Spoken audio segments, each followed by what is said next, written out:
Pregnant औरत का भूतिया बच्चा। आज अमावस की काली रात है, जाओ और जाकर कुंवारी लड़कियों को लेकर आओ ताकि शैतान को उसकी बलि चढ़ाकर हम इस पूरे ब्रह्मांड पर राज कर सकें। जो हुक्म मेरे आका।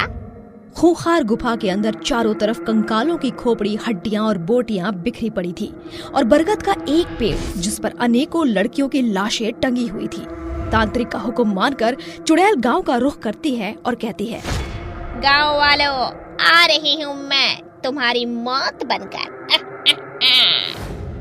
चुड़ैल की हड़कंप से आसमान का नीला रंग खूनी लाल हो जाता है और रात में आसमान में शोर मचा रहे परिंदे जमीन पर गिरकर मरने लगते हैं और चुड़ैल के गांव में कदम रखते ही खूंटे से बंधे सभी जानवर जोर जोर से पागुर करते हुए गुहार लगाने लगते हैं कि चुड़ैल कहती है, अरे ये बेजुबान जानवर कितना शोर मचा रहे हैं, इन्हें मुझसे डर नहीं लगता क्या?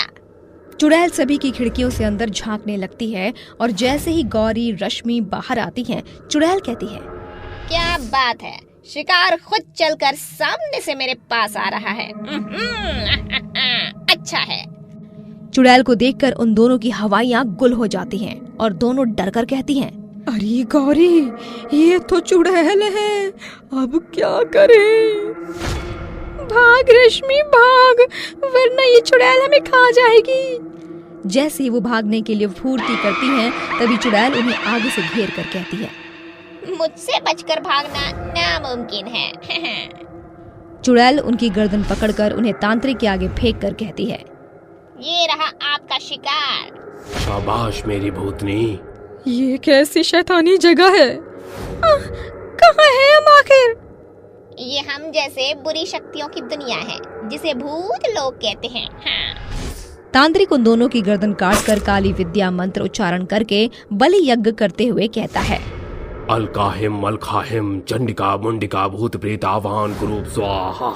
शैतानी हवन कुंड से एक काला साया निकलकर तांत्रिक के अंदर घुस जाता है और तांत्रिक लड़कियों का खून चूस कर खून से लथपथ खोपड़ी शैतान के देवता को चढ़ाते हुए कहता है, शैतान का साम्राज्य अमर रहे। हे काली दुनिया के देवता, मुझे इतनी शक्ति दे मैं इस संसार को अपनी मुट्ठी में कर सकूं। लो मेरी गुलाम भूतनी, शैतान के चढ़ावे के इस प्रसाद को खाकर अपनी भूख मिटा लो। अभी तुम्हें मेरे लिए और मेहनत करनी है। भूखी चुड़ैल उन सारी खोपड़ियों को खा जाती है और लगातार उस तांत्रिक के लिए गांव से लड़कियों का शिकार किया करती। देखते ही देखते एक बार फिर से काली अमावस की रात आती है और तांत्रिक कहता है, मुझे अजर अमर होने के लिए अंतिम 2 और कौमारी लड़कियों की बलि देनी होगी।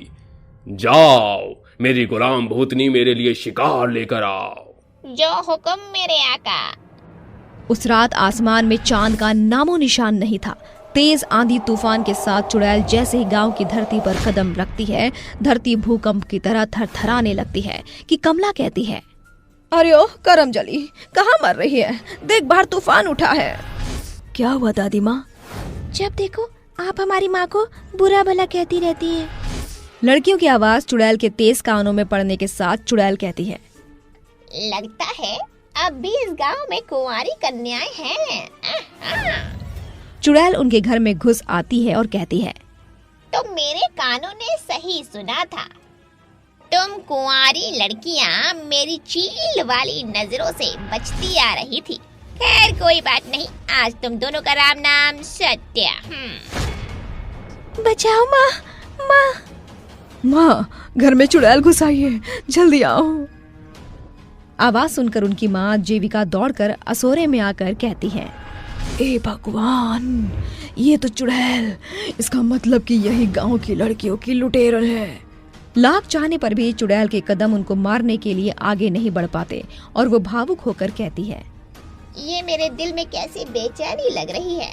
मैं इन्हें मारने आई हूँ, फिर भी मेरे हाथ क्यों कपकपा रहे हैं? इस चुड़ैल का चेहरा तो मेरी बेटी की सूरत से झांक रहा है। कहीं ये भूतनी सालों पहले कोई मेरी बच्ची तो नहीं। जीविका जैसे ही चुड़ैल के हाथों पर देखती है, उसे गहरा तिल नजर आता है जो उसके और उसके दोनों बेटियों के हाथों पर भी जन्म से बना होता है। तभी राकेश आकर कहता है, ये नहीं हो सकता। राकेश, मैं जान चुकी हूँ कि ये सालों पहले कोई मेरी ही बच्ची है। इससे पहले कि अपनी बहन के खून की प्यासी बन जाए, कहो। बताता हूँ। जीविका और राकेश की शादी को 10 साल बीत चुके थे। दुर्भाग्यवश उसकी 3 बेटियां थीं और ये जीविका का चौथा गर्भ था, जिसे देख उसकी सास कहती है, ये करमजली कलमुही हमारे किस काम की, जो इस घर को चलने वाला एक वंश नहीं दे सकती। माँ जी, बेटा और बेटी पैदा करना मेरे हाथ में नहीं बल्कि भगवान के हाथ में है। ये अपशगुनी हर साल हमारे घर पर बेटियों का बोझ बढ़ाई जा रही है। अगर चौथी बार भी बेटी हुई तो गांव समाज में हमारे नाम की थू थू हो जाएगी। पहले ही हमारी रत्ती भर की इज्जत नहीं है। दोनों माँ बेटे कमरे में बैठकर कहते हैं, बेटा, इस कुलक्षणी के बस की नहीं, हाँ, हमारे घर को बेटा देना। इसे पहले की चौथी बेटी पैदा करे, हम इसका चौथाई कर देते हैं। आधी रात जब जीविका रसोई घर में सो रही होती है तो दोनों माँ बेटे उसके चारों ओर केरोसिन डालकर कहते हैं, अब जैसे ही आग की लपटें किचन में फैलेंगी तभी इसका राम नाम स्वाहा।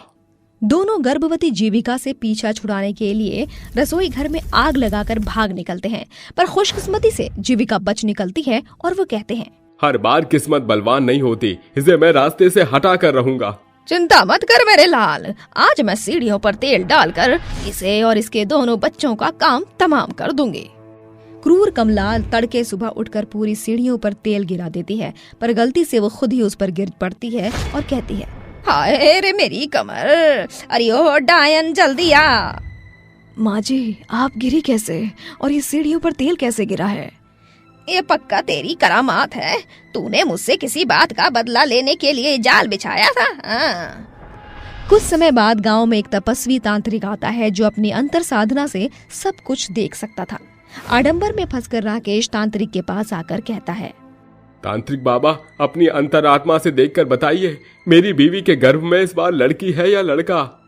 बच्चा, इस बार भी तेरी बीवी एक बच्ची को जन्म देगी और वो एक भूतिया बच्ची होगी। जब उसका जन्म हो तो उसे मुझे सौंप देना, वरना वो भूतिया बच्ची तेरा घर खा जाएगी। फिर जिस पल राकेश की चौथी बेटी जन्म लेती है वो बिना किसी को बताए उसको तांत्रिक के हवाले कराता है। इस मूर्ख मानव को नहीं पता कि मैंने अपने स्वार्थ के लिए झूठ बोला था ताकि मैं अपना काम साध सकूं। ये ताबीज बांधते ही ये बच्ची इंसान के अंश से दावंश यानी कि भूतिया बच्ची में बदल जाएगी और मैं इसे कठपुतली बनाकर रखूंगा। मतलब आपने और माँ जी ने मुझसे झूठ बोला था कि मेरी बच्ची मरी हुई पैदा हुई थी। सालों में अपनी बच्ची के लिए तड़प रही थी। माँ, मुझसे दूर रहो, मैं एक भूतिया बच्ची हूँ। तो सिर्फ मेरी बच्ची है और मैं कुछ नहीं जानती। ये तावीज कैसा है? माँ, इस तावीज को बचपन से ही उस तांत्रिक ने मेरे हाथों में बांध रखा है। वो इसे कभी भी मुझसे दूर नहीं होने देता। इसे इसी वक्त जलाना होगा।